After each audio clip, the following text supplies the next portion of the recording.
എല്ലാവർക്കും നമസ്കാരം. പൃഥ്വി വ്ളോഗ്സിലേക്ക് സ്വാഗതം. ഇന്ന് ഞാൻ വളരെ പെട്ടെന്ന് ഈവനിങ് സ്നാക്കായിട്ട് ഉണ്ടാക്കാൻ പറ്റിയ ഒരു റെസിപ്പി ആയിട്ടാണ് വന്നിരിക്കുന്നത്. ഇത് നമ്മളുടെ ചായയുടെ കൂടെ കഴിക്കാൻ പറ്റിയ ഒരു ഇതാണ്. പുറമേ നല്ല ക്രിസ്പിയാണ്, ഉള്ളിൽ നല്ല സോഫ്റ്റുമാണ്. അപ്പം കണ്ടില്ലേ, ഞാൻ എല്ലാം ഉണ്ടാക്കി കഴിഞ്ഞു. അപ്പം കിച്ചണിൽ തന്നെയാണ് ഞാനിപ്പോൾ ഇരിക്കുന്നത്. കണ്ടില്ലേ, ഇത് എങ്ങനെ ഉണ്ടെന്നൊന്ന് കാണിച്ചു തരാം. കണ്ട,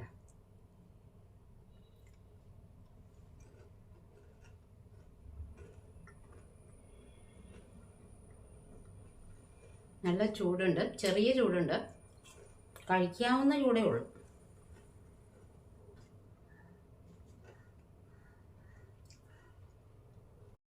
മധുരക്കിഴങ്ങ് ഞാൻ എടുത്തിട്ടുണ്ട്. ഇത് കഴുകി എടുത്തേക്കണെയാണ്. ഇതിനി കട്ട് ചെയ്തിട്ട് ഇഡ്ഡലി പാത്രത്തിൽ വെച്ച് ആവിയിൽ വേവിക്കാൻ പോവുക.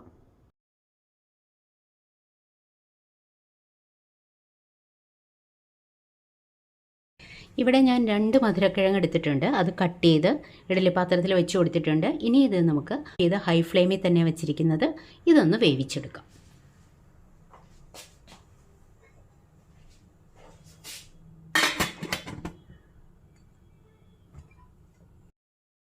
നമ്മുടെ മധുരക്കിഴങ്ങെല്ലാം വെന്ത് വന്നിട്ടുണ്ട്. ഇനി നമുക്ക് ഇതൊന്ന് ചൂടാറിയ ശേഷം ഇതിൻ്റെ തൊലി കളഞ്ഞെടുക്കണം. തൊലി കളഞ്ഞത് നമ്മൾ ഒരു പാത്രത്തിലേക്ക് വെച്ചിട്ടുണ്ട്. ഇനി ഇത് നല്ലതുപോലെ ഒന്ന് ഉടച്ചെടുക്കണം. 2 മധുരക്കിഴങ്ങ് വേവിച്ചെങ്കിലും ഒരെണ്ണേ ഞാൻ എടുത്തുള്ളൂ. നല്ലപോലെ ഉടച്ച് കിട്ടിയിട്ടുണ്ട്. ഇനി ഇതിലേക്ക് ഒരു 1/4 കപ്പ് അരിപ്പൊടി, നമ്മൾ അപ്പം ഇടിയപ്പത്തിനൊക്കെ എടുക്കുന്ന അരിപ്പൊടി, കുറച്ച് റവ, അല്പം മഞ്ഞൾപ്പൊടി ഇട്ട് കൊടുത്തിട്ടുണ്ട്, 1/4 ടീസ്പൂൺ മുളക് പൊടി,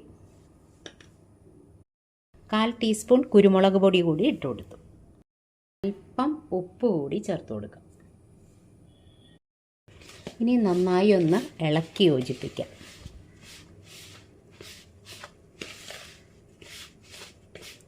കൈകൊണ്ട് കുഴയ്ക്കാം. എന്നിട്ട് വെള്ളം ആവശ്യമുണ്ടെങ്കിൽ ഒരു മാവായിട്ട് കുഴച്ചെടുക്കണം. പക്ഷെ വെള്ളം ആവശ്യമുണ്ടെങ്കിൽ നമുക്ക് അല്പം ചേർത്ത് കൊടുക്കാം.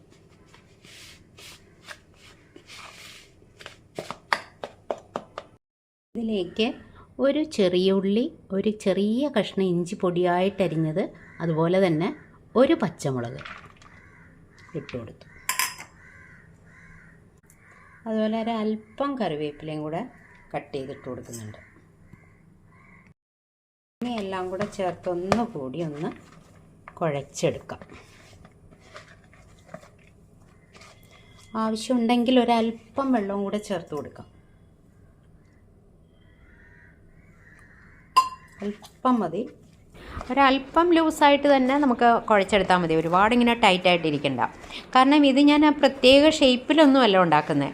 ജസ്റ്റ് ഇങ്ങനെ ഒരു ഇതെടുത്തിട്ട് അങ്ങ് പിച്ചി ഇട്ട് കൊടുക്കുകയാണ് എണ്ണയിൽ. എന്നിട്ട് ഫ്രൈ ചെയ്തെടുക്കുകയാണ് ചെയ്യുന്നത്. നോക്കിക്കോളൂ. ഇരുമ്പ് ചീനച്ചട്ടിയാണ് വെച്ചിരിക്കുന്നത്. ഇത് ചെറിയ ചീനച്ചട്ടിയാണ്, അപ്പോൾ ഒരുപാട് എണ്ണ ഒഴിക്കേണ്ടി വരില്ല. നമുക്ക് കുക്കിങ്ങിന് ആവശ്യമുള്ള ഓയിൽ ഒഴിച്ചു കൊടുക്കാം. ഞാനിവിടെ സൺഫ്ലവർ ഓയിലാണ് എടുത്തിരിക്കുന്നത്.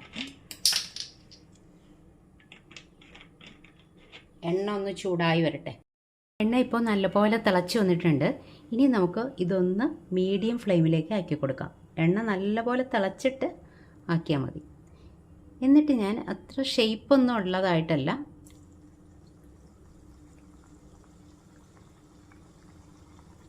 ചെറുതായിട്ടിങ്ങനെ ചെറിയ ചെറിയ ക്വാണ്ടിറ്റി ആയിട്ട് ഇങ്ങനെ ഇട്ട് കൊടുക്കണം.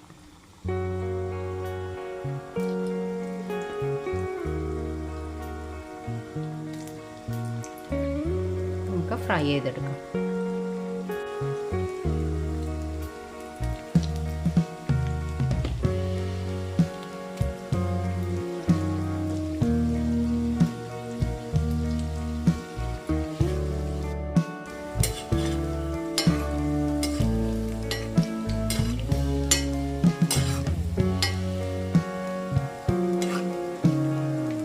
ചെറുതായിട്ടൊന്ന് ഇളക്കി കൊടുത്തു. നല്ലതുപോലെ മൂത്ത് വരട്ടെ. ഒന്ന് തിരിച്ചും മറിച്ചും ഒക്കെ ഇട്ട് കൊടുക്കണം. ഇതിൽ നമ്മൾ അരിപ്പൊടിയും റവയും ചേർത്തിട്ടുണ്ടല്ലോ, അതുകൊണ്ട് ഇതിൻ്റെ പുറം നല്ല മൊരിഞ്ഞ പോലെ ഇരിക്കും, കുറച്ച് ക്രിസ്പി ആയിട്ട്, ഉള്ളിൽ നല്ല സോഫ്റ്റുമായിട്ടിരിക്കും.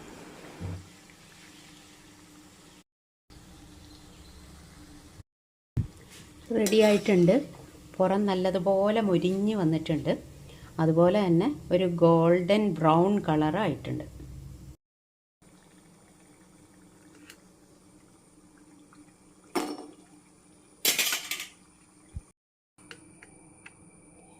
ഇനി ഇതുപോലെ അടുത്ത ബാച്ച് നമുക്ക് ഇട്ട് കൊടുക്കാം.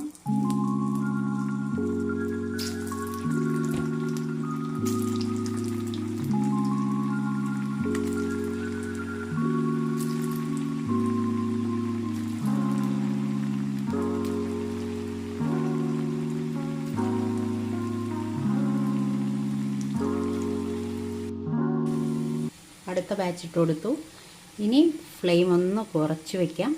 ഉള്ളി നല്ലപോലെ വേവണം, എന്നിട്ട് നമുക്ക് മറിച്ചിട്ട് കൊടുത്താൽ മതി. നമ്മളിപ്പോൾ വറുത്ത് കോരിയത് ഞാൻ ഒരെണ്ണം കാണിച്ചു തരാം. കണ്ടോ, ഉള്ളിങ്ങനെ ഇരിക്കും, പുറം നല്ല ക്രിസ്പിയാണ്. എടുത്ത മാവ് മുഴുവൻ നമ്മൾ ഫ്രൈ ചെയ്തെടുത്തിട്ടുണ്ട്. നല്ല ചൂടോടുകൂടി കഴിക്കാൻ നല്ല ടേസ്റ്റാണ് കേട്ടോ. ഒന്നും വേണ്ട, ഇതിന് കൂട്ടി തിന്നാനൊന്നും വേണ്ട. പിന്നെ വേണമെങ്കിൽ സോസോ വല്ലതൊക്കെ ഉപയോഗിക്കാം, അല്ലെങ്കിൽ ചട്നിയോ ഉപയോഗിക്കാം. ചെറിയൊരു മധുരമുണ്ട്, ചെറിയൊരു എരിവുമുണ്ട്.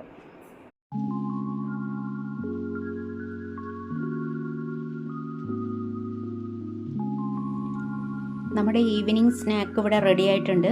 നല്ല ക്രിസ്പിയാണ് പുറമേ, ഉള്ളിൽ നല്ല ടേസ്റ്റാണ്. അതായത് ചെറിയൊരു മധുരമുണ്ട്, ചെറിയൊരു എരിവുമുണ്ട്. പിന്നെ ഇഞ്ചി പച്ചമുളകൊക്കെ നമ്മൾ ചേർത്തിട്ടുണ്ട്, കുരുമുളക് പൊടി ചേർത്തിട്ടുണ്ട്. അപ്പം മധുരക്കിഴങ്ങിൻ്റെ ഒരു ചെറിയ മധുരം, നല്ല ടേസ്റ്റാണ്. കട്ടൻ ചായയുടെ കൂടെയും പാൽ ചായയുടെ കൂടെയൊക്കെ കഴിക്കാൻ നല്ലതാണ്. കുട്ടികൾക്കും മുതിർന്നവർക്കും ഒക്കെ ഇഷ്ടമാവും. ഇത് ആരും തന്നെ ഉണ്ടാക്കി ഞാൻ കണ്ടിട്ടില്ല കേട്ടോ, ഞാൻ ആദ്യമായിട്ടാണ് ഉണ്ടാക്കുന്നത്. അപ്പം നല്ല ടേസ്റ്റുണ്ട്. ഈ റെസിപ്പി നിങ്ങളൊന്ന് ഫോളോ ചെയ്തോളൂ കേട്ടോ, ഒന്ന് ഉണ്ടാക്കി നോക്കിക്കോളൂ. അധികം ഇൻഗ്രീഡിയൻസ് ഒന്നും വേണ്ട, നമ്മുടെ വീട്ടിലുള്ള സാധനം ഈ മധുരക്കിഴങ്ങ് മേടിക്കുമ്പോൾ ഉണ്ടാക്കി നോക്കിയാൽ മതി. പിന്നെ നിങ്ങൾക്ക് എൻ്റെ വീഡിയോ ഇഷ്ടപ്പെട്ടെങ്കിൽ നിങ്ങളുടെ ലൈക്കും ഷെയറും കമൻറ്റും ഒക്കെ തന്നേക്കൂ. അടുത്തൊരു വീഡിയോയിൽ നമുക്കുടനെ തന്നെ കാണാം. Thank you, by.